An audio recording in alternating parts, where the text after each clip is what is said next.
Well, that's not going to work. I found a clash in my plan. Today's supposed to be a good morning kind of day where I put the SSB on my back and I do a bunch of good mornings, usually 3 sets of 10 with 120. And if I feel really good, work up to a heavy 160 good morning or something like that, right? But this morning I woke up and I had lower back fatigue as though I did good mornings yesterday. And it was puzzling at the time, but then I remembered, I remember a lower back pump during the hack squats. Now, how bizarre is that, right? Why am I getting a lower back pump during a damn hack squat? Oh, man. I was talking to another guy in the gym today, and we're talking about training and talking about, stuff I'm doing and stuff he's doing. And I said, man, I'm really going hammering tongs on these hack squats. Like, I've got really sore quads today. I'm fatigued. I feel like I've gone to war. It kind of mimics like I did proper barbell squats yesterday. And he said something interesting which resonated with me, especially right now. He said, man, I stay the hell away from that machine, man. My back gets absolutely trashed when I do that machine. And he's like, I'm very scared because my core is weak. This is a bodybuilder kind of guy, I should probably say. He's a bodybuilder. He doesn't really care about strength. He's all about hypertrophy. And so he's like, if something's going to risk doing my back in, I ain't going to do it. I'll do something else. And I thought that was interesting. This is the first time that I've connected those two dots. I remember last time I pushed hack squats, I had a bit of a lower back pump, kind of like, I'm doing high rep squats, that kind of thing. But then yesterday, for the second session in a row, I'm really feeling my lower back. And this is also on the background of doing good mornings twice a week. So I'm thinking maybe there's too much volume for the lower back. I never expected, looking at it on paper, I would have never said that hack squats would be taxing my lower back, but it seems like it is. We can talk about the reasoning for that. In my mind, it's like this. The quadriceps are getting absolutely hammered during the hack squat. One of the quad muscles, the rectus femoris, is also a hip flexor. So when you're absolutely hammering away at the quads, one of those guys is actually pulling at the hip as well. And so there is this anterior pelvic tilt happening because of this quad is getting absolutely destroyed. And so then your lower back goes into a lordosis or, exaggerated curve. And so then I'm stabilizing that as well. And also, you're pushing with your legs, but the weight is actually on your shoulders. It's an angled machine, I get it, but still the forces have to travel through your spine. You're pushing with your legs, but the forces are traveling up through your spine into the pads, on the shoulder pads. So there is a force going through the body. And if there is a imbalancing with the pelvis, you're going to get a core activation as well. I suspect what's happening is when I go fully ATG in the hack squat machine, there is probably slight rounding or butt winking at the bottom. And I'm fighting that with my lower back as well as my hip flexors. There's like a seesaw battle happening there. And so ATG squats, barbell squats outside, doing the proper exercise, a lot of lower back. A lot of lower back. If anyone's done, ATG squats, you know about the lower back. The hack squat, I thought I was going to avoid that, but in fact, no. If you do ATG in the hack squat, you're going to feel it as well. And so this is why I feel like there's a clash.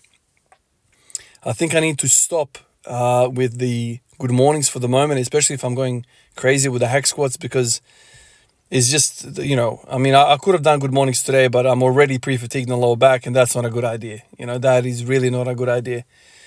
So I'm going to omit the good mornings for now, and I'm going to just stay with the hack squats and push the hack squats.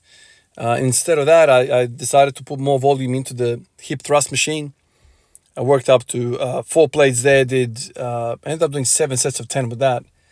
And even doing that, I was feeling my lower back from yesterday. So the lower back is a resource that you have to spend very carefully because it can catch up with you very, very quickly. It's one of those muscle groups that is involved in anything athletic that you do, you're gonna get it. And so this is where, the argument for bodybuilding comes in, because, these isolation movements that we do can fit in into a program where, your lower back is really absolutely fried. So usually, if my lower back is fried, I would have called it quits and gone home. But instead, I can do a bit of hip thrust. Even that was causing me trouble, but still far less than good mornings would have. And obviously, the hamstring curls as well. I did that as well. So it is interesting to me. The hack squats are absolutely smashing my quads. They are growing. I can see the difference, and a lot of you guys have seen the difference as well. But also, there seems to be a component of the lower back as well.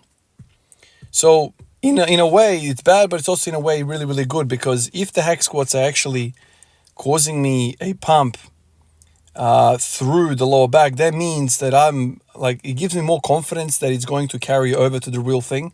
Because, if we talk about leg pressing, and if we talk about leg extensions and all these other exercises, it's all well and good. You can develop your legs and all that stuff, but some of this stuff might not translate because you're training everything other than your lower back. And the lower back is a big part of squatting, especially, like I said, if you're going ATG.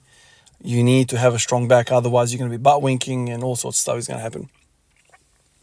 So, it's confidence inspiring to know that the hack squats are also doing something for my lower back while forcing me to use my quads. But at the same time, they're using my back. So it's kind of weird, right? One workaround with that could be just to go shallower, or not shallower. Yeah, shallower squats, not go as deep. Maybe that will kind of improve things. But to be honest with you, yeah, lower back is getting fried, but so be it. Fry the lower back. It's working, and they the lower back works when you squat free anyway. So I'm gonna stop the good mornings, and I might consider doing something else instead, like a hip hinge of some other sort. RDL's very lower back heavy as well. Good mornings are very heavy. I might just go back to GHDs, back extensions, where I round my back fully, and I kind of go after the glute and hamstring complex, like a hip hinge without the lower back being turned on. I might do that instead of the good mornings. And I love that exercise. That exercise is fucking amazing. And so I might do that as a workaround for the next time around in 4 days' time that I do this day again, a posterior chain day. But good morning is probably a bit too heavy for the lower back. There's too much going on for the lower back, especially a day after hammering the back as well in the hack squat. So, the key here is to get recovery in. And if the lower back is getting 2 out of 4 days, getting hammered 2 out of 4 days of a rotation, that's a bit too much. I have to be mindful of that. So, good mornings out, possibly back raises, back extensions, whatever you want to call it on the GHD in. But I'll give that a bit of a thought, and I'll see how we go. All right, guys, appreciate you, and I'll catch you in the next one. Peace out.